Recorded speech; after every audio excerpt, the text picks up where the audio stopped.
bienvenue à toutes et à tous. Je suis Marius, j'espère que vous allez bien. Ouais, il y a des choses à raconter et je peux vous le dire, ça a pas beaucoup dormi de mon côté. Non, clairement pas. Et c'est ça, hein, le catch. Ton amour pour le catch te fait faire des choses que tu ne faisais pas il y a longtemps. Ouais. Et je le fais depuis un bon bout de temps maintenant, hein, pour être honnête, depuis que j'ai commencé mes reviews de catch. Donc ça remonte quand même à loin. Mais je suis pas là pour raconter ma vie, donc en gros vous avez compris de quoi je vais vous parler. Je vais vous parler bien entendu de Night of Champions, ainsi que de NXT Battleground. Pour le coup c'était une soirée fun et je vais commencer par Battleground. Du coup oui, je préfère commencer par ce qui est plus récent. Et il faut dire que, ouais, après j'ai directement enchaîné avec AEW Double or Nothing. Et bon, j'ai pas vu depuis le début, évidemment, faudra que je rattrape tout ça, mais quand même, hein, les deux derniers matchs, incroyables. Bon, ceci étant dit, on va directement se plonger sur ce qui nous intéresse et commencer par, évidemment, NXT Battleground. Bon, comme tous les NXT, hein, c'est incroyable, hein, il faut se le dire. Shawn Michaels, il assure de ouf. Non mais vraiment, on me demande très souvent pourquoi je regarde NXT, parce que c'est plus comme avant, pas comme Black and Gold. Faut arrêter de ressasser le passé et aller de l'avant, hein, clairement. Et je vous le dis, ce NXT en vaut clairement le coup. Le show commence par le match pour le titre North American. Wesley contre Tyler Bate contre Joe Gacy. Là, j'avoue que peu importe le résultat, ça m'aurait satisfait. Wesley a conservé, c'est vraiment cool parce que j'ai envie de voir son règne durer encore un moment. Mais si ça avait été un des deux autres, eh ben ça ne m'aurait pas dérangé plus que ça. Maintenant, ma question est, qui détrônera Wesley? Ça, j'avoue que j'ai pas encore la réponse. Le match suivant m'a très honnêtement assez étonné, pour être honnête avec vous, surtout concernant le résultat. L'Héritage Cup Championship, Noam Dar contre Dragon Lee. Sans surprise, j'ai pronostiqué Dragon Lee parce que pour moi c'était la logique même au truc quoi. Mais non, ce n'est pas du tout ce qui s'est passé. Non, Noam Dar a conservé son Héritage Cup grâce à l'aide d'autres personnes. Et ça je ne m'attendais pas du tout en fait. Il s'est fait 3 nouveaux alliés. Oro Mensah et la team composée de Lash Legend et Jakara Jackson. Je ne me suis pas du tout attendu à ça une seule seconde. Et franchement, un nouveau clan, c'est cool. C'est cool. Déjà, les clans dans le main roster sont incroyables. Mais ouais, des clans comme ça à NXT, moi je dis totalement oui, hein, clairement. Et tout ça, là, ça me rappelle le délire Alicia Fox à l'époque. Là, nous avons 2 femmes de couleur, donc ça me rappelle des souvenirs, hein, personnellement, vraiment. Rajoutez Alea James à l'équation et ce sera parfait. Alea James, pour ceux qui ne savent pas, bah, elle était à NXT UK. C'est la seule qu'on n'a pas revue depuis la fermeture de la brand. Et en plus de ça, c'est la chérie de Noam Dar. Donc, j'ai envie de vous dire, ce serait une belle équation à la team. Hein. Et personnellement, j'ai hâte de voir jusqu'où tout ça va aller. D'ailleurs, pour Alea James, j'ai spéculé qu'elle pouvait être NXT Anonymous. Vous savez, le fameux compte sur Twitter qui balance des petites vidéos ici et là, de face à face entre des gens, des brawls et compagnie. Enfin, bon, c'est peut-être possible hein, au bout du compte, mais Anonymous, est-ce que c'est quelqu'un de différent de ces gens-là? Je veux dire, de ceux qui ont rejoint Noam Dar, j'imagine que oui pour le coup, puisque... À chaque fois quand l'Anonymous était dans le coin, les 3 personnes, enfin plutôt 4 personnes en question étaient filmées. C'était pas derrière la caméra. Après, bon, comme ils sont plusieurs, peut-être qu'ils ont... Bah, je sais pas. Mais en tout cas, bon, l'Anonymous, j'ignore qui c'est, mais j'ai hâte de le découvrir. Tout comme la mystérieuse attaquante, qui sera apparemment révélée mardi. Et j'ai hâte de voir de qui il s'agit. Et pour moi, vous ne m'enlèverez pas d'esprit qu'il s'agit de Blair Davenport. Maintenant que ça c'est dit, on peut passer au match suivant, le Last Man Standing match entre Ilja Dragunov et Dijak. Les gars, une boucherie, mais une boucherie c'était un banger. Les deux hommes se sont vraiment donnés à fond, c'était absolument incroyable. Incroyable, j'ai pas d'autres mots en fait. C'est complètement ouf. Et là, j'aime bien le moment au début avec Dijak qui dit à sa famille de ne pas regarder le massacre. Au final, c'est lui qui s'est fait massacrer, car Dragunov s'est vraiment donné à fond. Et c'est exactement ce que j'avais pronostiqué. Franchement, voilà quoi, c'est génial, c'est génial. Maintenant, j'ai hâte de voir quelle sera la prochaine étape pour eux deux. Alors, le match suivant pour les NXT Tag Team Championship, Gallus contre les Creed Brothers. Bon, pour le coup, là, j'étais pas indécise, mais bon, peu importe le résultat, ça m'allait. Et j'espérais quand même voir les Gallus Boys conservés. Et c'est ce qui s'est passé, et c'est tant mieux. Et j'ai une envie personnelle concernant ceux qui vont détrôner Gallus. J'aimerais tellement que ce soit Tony et Stax. Mais si Stax est celui qui a Poucave, Tony, ça va pas le faire et ça va tout détruire. J'espère que c'est pas lui au bout du compte, j'espère vraiment. Et comme ça, ça serait vraiment l'occasion pour Tony et Stax de toucher le gold. C'est ce que je demande le plus. Par contre, il serait qu'en même temps que leur famille s'agrandisse, hein, parce qu'ils sont que 2. Et du coup, la liste des suspects est très mince, hein, alors. Bon. En tout cas, voilà, défaite des Creed Brothers, c'était plutôt logique. Mais en tout cas, on dit pas merci à Ava, hein. L'avant-dernier match pour le NXT Women's Championship qui était vacant jusqu'ici. Tiffany Stratton contre Lyra Valkyria. À mon sens, il n'y avait absolument aucune surprise. Je ne sais pas s'il y avait des gens qui avaient pronostiqué Lyra, mais bref. Eh bien, Tiffany est notre nouvelle championne sans aucune surprise et je suis vraiment contente. It's Tiffy time. Et waouh quoi, c'est exactement le résultat que j'espérais. Bravo à Tiffany. C'était encore une fois un match incroyable. C'est vraiment mérité. Tiffany, c'est le futur de la division féminine en fait. Je sais pas s'il y en a qui se rendent compte, mais voilà. Et ensuite, nous passons au dernier match de la soirée, le main event pour le NXT Championship entre Carmelo Hayes et Bron Breakker. Bon, j'avoue que le coup de Breakker, 3e fois champion NXT, je sais pas, je le sentais au fond de moi. Mais je suis contente de voir que Carmelo a été respecté et qu'il a conservé. Parce que de semaine en semaine, Carmelo se faisait massacrer la gueule par Breakker. Donc le choix logique c'était ça.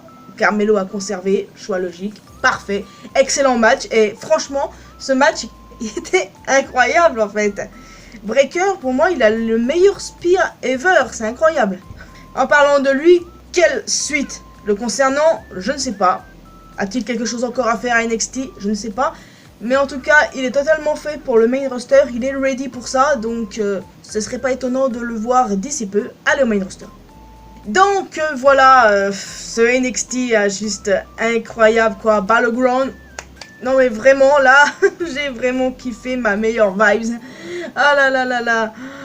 N'hésitez pas à me donner vos retours là-dessus, mais bon ça c'est mon avis à chaud on va dire, puisque seulement quelques heures se sont écoulées depuis la fin du show, donc voilà. Maintenant nous allons passer à Night of Champions. Et nous commençons fort avec le face-à-face entre AJ Styles et Seth freaking Rollins pour le WWE World Heavyweight Championship. Et évidemment, on avait des doutes ici et là avec les rumeurs concernant Seth pour son tournage sur Captain America 4. Et pourtant, ça ne l'a pas empêché de le remporter pour mon plus grand plaisir. Vous savez, j'adore AJ Styles, évidemment, ce n'est plus à discuter à quel point le mec est bon et que c'est une légende. Mais Seth mérite totalement ce titre, il mérite d'être le premier champion World Heavyweight. Triple H qui arrive sur le ring pour lui mettre la ceinture et tout, c'était génial. J'ai vraiment kiffé et c'est amplement mérité quoi. J'ai hâte de voir son règne, j'ai hâte de voir qui sera son premier rival, j'ai trop hâte, c'est vraiment mérité, j'étais contente parce que voilà, les gens avec leurs rumeurs, ils me faisaient un petit peu peur, mais en soi, le rôle dans Captain America, c'était censé être un rôle mineur. C'est pas parce qu'il fait une apparition dans un film que forcément c'est bon, hein. Il n'aime plus le catch, au contraire, il adore le catch, il a ça dans le sang, donc faut arrêter de déconner un peu, et je suis trop contente de ce résultat. Seth a brillé, mais on peut pas en dire autant de sa femme, Becky Lynch. En effet, Becky n'a pas eu la même chance contre Trish Stratus, non. Mais ça, on peut dire merci à Zoey Stark, cachée en dessous du ring depuis le début. Et ça, j'avoue que c'est très cool pour Zoey, Pourquoi? Parce qu'elle est associée à une Hall of Famer. Donc ce n'est que bénéfique pour elle. Et j'ai hâte de voir jusqu'où ça va aller. Et bon, clairement je pense que cette histoire entre Becky et Trish est très loin d'être terminée. J'adore la tenue de Becky d'ailleurs, en mode Kill Bill. Je kiffe totalement et j'ai hâte de voir la suite. Bon, il est vrai que Trish sur un ring, bon, c'est plus comme avant. Mais ça va, c'était quand même sympa. Et puis, l'arrivée de Zoe Stark, ça aussi c'était sympa. Ensuite, le titre intercontinental, Gunther der Ringeneral contre Mustafa Ali. Et bon, résultat logique, il n'y avait absolument aucun doute à voir là-dessus. Ma petite crainte, c'était le fait que Ali se fasse squash. Mais c'est pas ce qui arrivait en fait. Ali s'est très bien défendu et c'était vraiment un très bon match. Et j'aurais vraiment aimé qu'il dure plus longtemps quoi. C'est fou parce que Gunther, depuis qu'il est à la WWE, je sais pas trop comment c'était avant, mais je suppose que ça devait être pareil, il n'a fait aucun mauvais match. Mais d'après des gens, le fait qu'il ait changé de nom quand il était Walter et qu'il est devenu Gunther, et ben ce qui paraît, il allait être enterré d'ici peu. Et très honnêtement, c'est ce qui serait passé du coup avec Vince McMahon, je rappelle, puisque j'ai lu des rumeurs comme quoi il devait perdre et retourner même à NXT, je crois. Et heureusement, ça s'est pas passé. Mais voilà, en soi, il ne fait aucun mauvais match. Et c'est pas parce qu'il a changé de nom qu'il a été enterré, c'est n'importe quoi. Je me demande du coup qui battra Gunther. Est-ce que ça va être Ilja Dragunov? Qu'il y a aussi des rumeurs comme quoi il pourrait rejoindre Imperium. J'espère pas parce que le groupe est bien comme tel et puis j'ai du mal à imaginer Ilja dans un groupe. Surtout qu'il est le rival ultime de Gunther. Donc voilà, je n'en sais rien. Peut-être, je dis bien peut-être, qu'Ilja sera call-up d'ici peu et que ce sera lui qui battra Gunther. Mais d'un sens, ce serait trop dans la simplicité. Après, ce serait vraiment cool qu'on ait un gars du genre Chad Gable qui puisse battre Gunther. Personnellement, moi, je ne suis pas contre du tout, en fait, parce que ça, ce serait vraiment une excellente surprise. Parce que si Ali avait battu Gunther, ça aurait gueulé, mais personnellement, ça aurait été une belle surprise, selon moi. Mais le règne de Gunther ne peut pas se terminer comme ça. Non, clairement pas. Il doit battre le record. À mon sens, à mes yeux, c'est clairement le meilleur champion intercontinental ever. Son titre est défendu comme jamais. Il est incroyable. Il est incroyable en tout point. Et je dis pas ça parce que j'adore Imperium, non. Donc j'ai hâte de voir la suite le concernant. Et puis Ali, il s'est vraiment bien défendu et tout. Donc je suis fier de lui. Ensuite, le match suivant pour le Raw Women's Championship entre Bianca Belair et Asuka. Bon, j'avoue, je pensais que Bianca allait conserver. Et pourtant, j'ai pronostiqué Asuka. Et à ma plus grande surprise et à mon grand plaisir, c'est effectivement Asuka. Le règne de Bianca est terminé, les amis. Et waouh quoi, Asuka est notre nouvelle championne. Alors, même si le match n'était pas top par moment, le finish était assez sympa pour être honnête. Et bah voilà, j'ai hâte de voir ce qui va se passer pour Asuka par la suite. Certains l'enterrent déjà en disant qu'elle va se faire défoncer par Charlotte. Bon, c'est pas impossible, j'imagine que Charlotte va pas tarder à revenir. Alors, il y a des chances, Mais voilà, c'était vraiment cool de voir Asuka gagner en fait. Je m'attendais pas à ça, je pensais vraiment qu'on allait la remettre à l'envers en fait. Mais bon, moi personnellement j'aimerais bien que la première rivale d'Asuka, ce soit Io Sky. J'adorerais que ce soit ça pour être honnête avec vous. Pas Charlotte, pas maintenant, mais j'adorerais que ce soit Io Sky. Par contre, hein, je ne tolère pas le manque de respect sur Bianca. Bianca a eu un règne tout simplement historique. Il y a beaucoup de gens qui étaient emmerdés par son règne. Je peux le comprendre, il était long, mais en soi, c'était une bonne championne. Elle a toujours défendu son titre. Rien à dire, quoi. Rien à dire. Elle a eu un règne incroyable et voilà. Tout mon respect envers elle. Tout mon amour pour elle aussi. Voilà. Ensuite, on a enchaîné avec un autre match féminin pour le titre de SmackDown, évidemment. Rhea Ripley contre Natalya. Alors là, ce match il a duré quand même un peu plus d'une minute, mais il n'a pas réellement duré aussi longtemps qu'on pourrait le penser. Mais s'il devait bien avoir un squash dans ce show, c'était bien durant ce match. Natalya, à aucun moment, n'a pu répliquer. Merci Dominique. Ouais, évidemment, celui-là, il est toujours dans les parages. Merci Dom Dom, hein. Certains se plaignent en disant que Natalya, elle n'est pas respectée et tout. Sauf que voilà, Natalya, il faut se dire, elle a fait son job. Elle a totalement fait son job. Elle a mis en avant Rhea. Et surtout, Rhea, c'est Rhea Bloody Replay. Elle défonce tout, Rhea. Donc moi, pas vraiment surprise de ce résultat et du fait que Rhea l'ait massacrée en 1 minute, quoi. Non, voilà, absolument même pas surprenant, selon moi. Donc je ne vois pas pourquoi il y en a qui crient au scandale. Par contre, ceux qui ne respectent pas Natalya, ça, je les aime pas. Parce que Natalya, c'est quand même une vétéran et il faut la respecter aussi plus que ça. Ensuite, le match suivant, l'avant-dernier match de la soirée, Brock Lesnar contre Cody Rhodes. Bon, j'avoue que sur ce coup-là, je m'attendais à ce que Lesnar gagne. Pourquoi ? Parce que le premier face-à-face, c'est Cody qui l'a gagné. Là, je me suis dit que Lesnar gagnera celui-ci. Et après qu'ils auront un 3e affrontement, et que cette fois, c'est Cody qui aura la victoire ultime.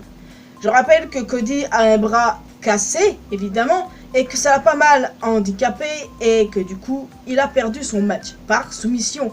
Mais le fait qu'il ait résisté très longtemps au Kimura Lock, ça en dit long sur la force et le mental de Cody Rhodes. Et franchement, ouais, ce match, il était clairement meilleur que leur précédent match. Là, clairement, j'ai préféré celui-ci à l'autre, pour être honnête avec vous. Et voilà quoi, Lesnar, franchement, je le kiffe. Je vous assure, hein, les gars, je ne pensais pas que je vous dirais ça un jour de Lesnar, mais je le kiffe, quoi. Parce que depuis qu'il est revenu là en cowboy et tout, je peux vous dire que le gars, je l'ai kiffé comme jamais j'aurais pensé le kiffer, quoi. Enfin bref, Lesnar a gagné par soumission parce que Cody est tombé dans les pommes, donc du coup l'arbitre a arrêté le match et voilà. Donc on verra la suite du coup très bientôt et on verra si évidemment leur rivalité va continuer. Je pense que oui, qu'il y aura un 3e et dernier round. Et il est déjà temps de passer au dernier match, les amis, le main event tant attendu pour les WWE Undisputed Tag Team Championship. Kevin Owens et Sami Zayn d'un côté et de l'autre, Roman Reigns et Solo Sikoa. J'avoue que j'avais un petit peu d'inquiétude là. On connaît la WWE avec Roman Reigns et tout, hein. Roman Reigns avec tout le gold, non c'est bon, on sature au bout d'un moment, hein. Et franchement, ouais, je peux vous dire que j'ai vraiment fait piou pour le résultat. Ouais, mais vraiment, j'étais rassuré de ouf. C'est surtout grâce aux frères Uso, évidemment. Logique. Jay et Jimmy sont venus. Ils ont kické leur frère, quoi. Parce que de base, ils voulaient viser Sami, mais c'est Solo qui a été touché par erreur. Mais ça, c'était jouissif. Roman, il comprenait rien. Il a engueulé les Uso et compagnie. Et là, on a Jimmy, là, d'un coup, qui fait un super kick à Roman. Ouais. Sur ce coup-ci, il a été impulsif, mais après. Et ça, les amis, croyez-moi, c'était jouissif. Pour être honnête, c'était assez inattendu, du sens que je pensais que la trahison viendrait d'abord de Jay. Mais avec ce qui s'est passé à SmackDown, je me suis dit, ben, alors là, il y a des chances que ça vienne de Jimmy. Et c'est ce qui s'est passé, évidemment. On pensait que c'est Jay qui allait se rebeller le premier. Mais pour le coup, non. Donc, les Usos sont partis ensemble après ça.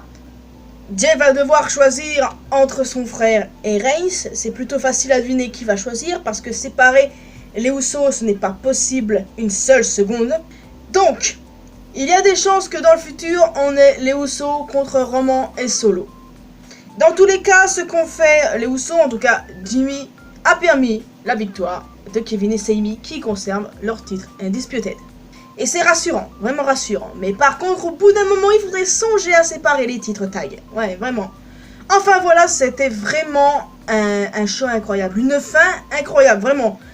Je peux vous dire que le main event était parfait de A à Z. Clairement, ça c'est du pur cinéma comme j'adore. La storyline de la Bloodline, c'est vraiment, vraiment quelque chose. Et voilà, et c'est pas fini, c'est ça qui est bien, c'est pas fini, c'est incroyable, on passe par diverses émotions, parce que c'est ça le catch, c'est ça. Le catch, c'est comme si tu regardais une série, quoi. C'est ça, c'est beau, c'est magique, c'est de l'art. Oui, c'est de l'art. En tout cas, j'ai super hâte de voir la suite. On voit un Roman Reigns choqué des événements. Je peux vous dire qu'à SmackDown, ça va chier. Je sais pas ce qui va se passer, mais ça va chier grave. En tout cas, les amis, n'hésitez pas à me donner votre avis sur ce show. Qu'est-ce que vous en avez pensé? Quel a été votre match préféré? Moi, je peux vous dire très clairement, les amis, que j'en ai eu 3, surtout 3, ouais. Le Main Event, Algi contre Seth et évidemment Gunther Ali. Avec une mention spéciale pour Cody Lesnar, évidemment. Donc, voilà les amis, moi je vais vous laisser ici du coup parce que... Ouais, voilà, je suis complètement dead, hein, ouais, vous pouvez peut-être le voir même. Mais voilà, c'était vraiment excellent, j'ai passé un vrai week-end catch-test incroyable. C'est de la pépite, et encore plus aussi avec Double or Nothing. Mais bon, ça c'est une autre histoire, je sais pas si je parlerai un jour de l'AEW sur ma chaîne, mais on verra bien. Donc oui, je vous laisse ici, n'hésitez pas à laisser un commentaire me donnant votre avis sur ces deux shows les amis, qu'est-ce que vous avez pensé, qu'est-ce que vous voyez pour la suite, et voilà quoi, j'ai hâte d'en discuter avec vous dans les prochaines heures. En tout cas, vous pouvez laisser aussi un petit pouce bleu, ça fait toujours plaisir. Vous pouvez me retrouver sur mes réseaux sociaux, les liens sont bien évidemment dans la description. Et surtout, le plus important, abonnez-vous à cette chaîne, ainsi qu'à ma chaîne principale, pour qu'on puisse se retrouver dans une prochaine vidéo. Bye bye!